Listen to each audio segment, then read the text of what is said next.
अस्सलाम वालेकुम 7th class बच्चों, आप कैसे हो। उम्मीद है कि आप लोग बिल्कुल ठीक और खैरियत से होंगे और आप लोगों ने अपना सारा काम जो अब तक मैंने आपको करवाया है वो आप लोगों ने याद भी कर लिया होगा और अपनी बुक्स और नोटबुक पर जो है वो नोट भी कर लिया होगा। बच्चों, हमने प्रीवियस लेक्चर में सबक नंबर 10 वतन का तराना, उसकी पढ़ाई और उसका बुक वर्क किया है। आज हम क्या करेंगे, आज हम नोटबुक पर काम करेंगे, अल्फाज मानी और मरकज़ी ख्याल। तो सब बच्चे अपना इंडेक्स जो है वो नोट कर लें। सीरियल नंबर आपका जो बनता है आप लोग वो लिखेंगे। आज की डेट है 11 सितंबर 2021। सबक नंबर 10 वतन का तराना, अल्फाज मानी प्लस मरकज़ी ख्याल, और यहाँ मैंने अपनी पेज नंबर जो है वो लिख दिया है। इस तरीके से आप लोगों ने अपना टाइटल पेज बनाना है। सबक नंबर 10 वतन का तराना आपने नीट हैंड राइटिंग में लिखना है। अब आप अपना पेज रेडी करेंगे। डेट लगानी होती है 11 सितंबर 2021। जमात का काम, दिन क्या है, हफ्ता। आज पहला दिन है और हम क्या करने वाले हैं, अल्फाज के मानी लिखें। और ये अल्फाज जो है वो आप लोगों ने ब्लैक पॉइंटर से लिखने होते हैं और मानी जो है वो आप ब्लू पेन से लिखते हैं। पहला लफ्ज़ देखें, ता क़यामत, क़यामत तक। अताए हसी, हसीन तोहफ़ा। गाज़ी, महाज़े जंग से ज़िंदा आने वाला जो फ़ौजी होता है उसे कहते हैं गाज़ी। गैरतों की अमी, इज़्ज़त की अमानतदार, इज़्ज़त की अमानतदार। हमसर, बराबर। सानी, दूसरा। हमारे वतन का ना कोई हमसर है ना ही कोई उसका सानी है, कोई उस जैसा दूसरा नहीं है। रोज़े अफ़ज़ों, दिन दुनी, मतलब दिन दुगनी, मतलब कहलाता है कि वक्त गुज़रने के साथ साथ जिस तरह दिन जो है वो गुज़रता जा रहा है वैसे वैसे हमारा वतन जो है वो तरक्की करे दिन गुज़रने के साथ साथ। शादमा, खुश। मसले जन्नत, जन्नत की तरह। तासीर, असर। जागीर, हुकूमत की तरफ से किसी खिदमत के इवज़ जो मिलने वाली ज़मीन उसे क्या कहते हैं, जागीर। ये थे बच्चों अल्फाज मानी जो आप लोगों ने अपनी नोटबुक पर लिखने हैं और साथ साथ आप लोगों ने याद भी करने हैं। आप लोगों ने नज़म वतन का तराना का मरकज़ी ख्याल लिखें, इसकी हेडिंग देनी है और इसी तरीके से आप लोगों ने नेक्स्ट पेज पे मरकज़ी ख्याल जो है वो लिखना है। मरकज़ी ख्याल का बच्चों मतलब ये होता है कि इस नज़्म में जो आप लोगों ने पढ़ा है उसे आप लोगों ने उससे क्या सबक हासिल किया, उसका लिखने का मकसद क्या था, वो आप लोगों ने अपने अल्फाजों में बयान करना होता है। अब सबक का नाम क्या था, वतन का तराना। इसमें हम लोगों ने वतन के बारे में पढ़ा, वतन के लिए जो जज्बात थे, जो एहसासात थे वो हम लोगों ने बयान किए। तो उन अल्फाजों को आप लोगों ने खूबसूरत अंदाज में, खूबसूरती के साथ जो होता है वो आप लोगों ने लिखना होता है। जैसे कि ये देखें क्या लिखा है, इस मिली नग़मे में बहुत हसीन अंदाज में और पुरअसर अल्फाज में हमारे प्यारे मुल्क पाकिस्तान से मोहब्बत का इजहार किया गया है। इसमें इतनी खूबसूरती के साथ जो है वो शेर लिखे गए हैं। तो वो शेर क्या हैं, वो हमारे मुल्क की, हमारे वतन की तारीफ़ ही है ना।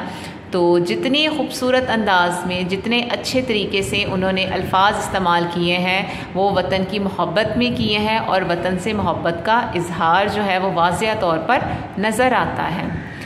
और हमारे लिए ये पैगाम है कि इस मुल्क को बहुत सी कुर्बानियों, मेहनतों, कोशिशों और दुआओं के बाद हासिल किया गया है। हम सब जानते हैं कि ये पाकिस्तान हमारा मुल्क बहुत मुश्किलों के बाद हासिल किया गया है। इसको बनाने में लाखों लोगों की जानें जो हैं वो कुर्बान की गई हैं, तब जाके आज हम इस मुल्क में आज़ादी के साथ जो है वो ज़िंदगी बसर कर रहे हैं। इसमें बहुत से लोगों की मेहनतें, बहुत से लोगों की कुर्बानियाँ, उनकी जानें, उनका खून पसीना जो है वो मिला हुआ है और जो कुछ नहीं कर सकते थे उनकी दुआएं जो हैं वो इसकी वजह जो है इस मुल्क में शामिल है, तब जाके हमें ये अपना पाक वतन, पाक सरज़मीन जो है वो मिली है। और आज़ादी अल्लाह ताला की बहुत बड़ी नेमत है। बेशक किसी का ग़ुलाम होना आप हम लोग सोच नहीं सकते कि ग़ुलामी की ज़िंदगी जो है ना वो इंसान गुजार नहीं सकता। एक दिन आज़ादी का आना 1000 दिन की ग़ुलामी से बेहतर है। तो इसी वजह से, क्योंकि जब पाकिस्तान नहीं बना था तो मुसलमान जो थे वो अंग्रेज़ों के ग़ुलाम थे। तो कायदे आज़म ने जब ये देखा तो कि मुसलमान जो है वो अंग्रेज़ों के ग़ुलाम बन चुके हैं और जो हिंदू हैं वो मुसलमानों पर जो है वो रौब जमाते हैं, तो आपने कहा कि मुसलमान जो है वो एक अलग कौम है, एक अलग जो है वो है, तो इसलिए इनके लिए एक अलग मुल्क और एक अलग वतन होना चाहिए। मुसलमानों का जब अलग मुल्क है, अलग जो मज़हब है, उनका अलग सोचने का, रहने का अंदाज़ अलग है, तो उनके लिए एक ऐसी जगह होनी चाहिए जहाँ वो आज़ादी के साथ जो है वो ज़िंदगी बसर कर सके। तो कायदे आज़म ने जद्दोजहद शुरू कर दी और उनकी मेहनत का ये नतीजा निकला कि पाकिस्तान जो था वो इस मार्ज़ी वजूद में आया, इस ज़मीन पर के नक्शे पर उभरा। तो हमारा ये फ़र्ज़ है कि हम इस मुल्क की हिफाजत, तरक्की और खुशहाली के लिए बढ़ चढ़ कर हिस्सा लें। अब आपको पता है ना कि इसकी तरक्की जो है वो हमारे हाथ में है, हमारा मुल्क है, तो हम इसे जैसा चाहें हम इसे बना सकते हैं। हम अगर चाहें तो इसे खुशहाल बना सकते हैं, हम इसे चाहें तो हम इसे तरक्की याफ्ता बना सकते हैं, हम जो चाहें इसका कर सकते हैं। आपको पता है ना हमारी पाक आर्मी जो हर वक्त हमारी सरहदों पर हिफाजत करती है, उन्हीं की वजह से हमारा मुल्क जो है वो दुश्मनों की नज़रों से बचा रहता है, दुश्मनों के हमलों से बचता है। वो अपनी जानें अपने मुल्क पर कुर्बान करते हैं, तो हम भी अपनी जान इस मुल्क पर कुर्बान कर सकते हैं ना, क्योंकि ये हमारा भी उतना ही वतन है जितना कि दूसरों का आगे है। और पूरी दुनिया में अपने मुल्क का नाम रोशन करने के लिए हर मुमकिन कोशिश करें। हमारे लिए हर मुमकिन कोशिश होनी चाहिए, हमें हर वक्त ये सोचना चाहिए कि किस तरीके से हम अपने मुल्क को ऊंचा कर सकते हैं, हम किस तरीके से अपने मुल्क का नाम जो है वो रोशन कर सकते हैं।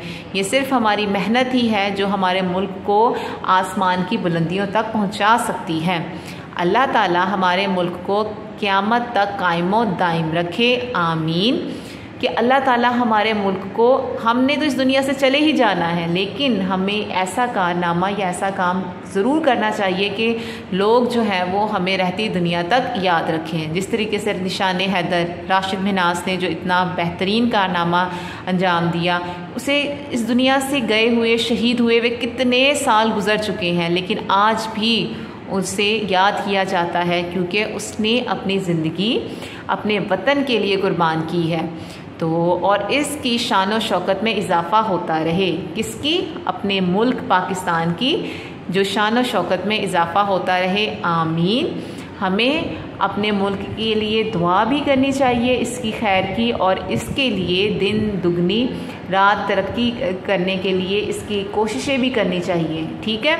तो अब हम सबका ये अज़्म होना चाहिए कि हम लोग ऐसा ज़रूर कोई काम करेंगे कि अल्लाह ताला जो है वो हमारे पाकिस्तान को जो है उसकी सरबुलंदी के लिए हमारा जो है वो कोई एक छोटा सा हिस्सा जो काम आ जाए कि हमने अपने मुल्क के लिए ये काम किया है, और हमारे पाकिस्तान को अल्लाह ताला हमेशा कायम व दाइम रखे।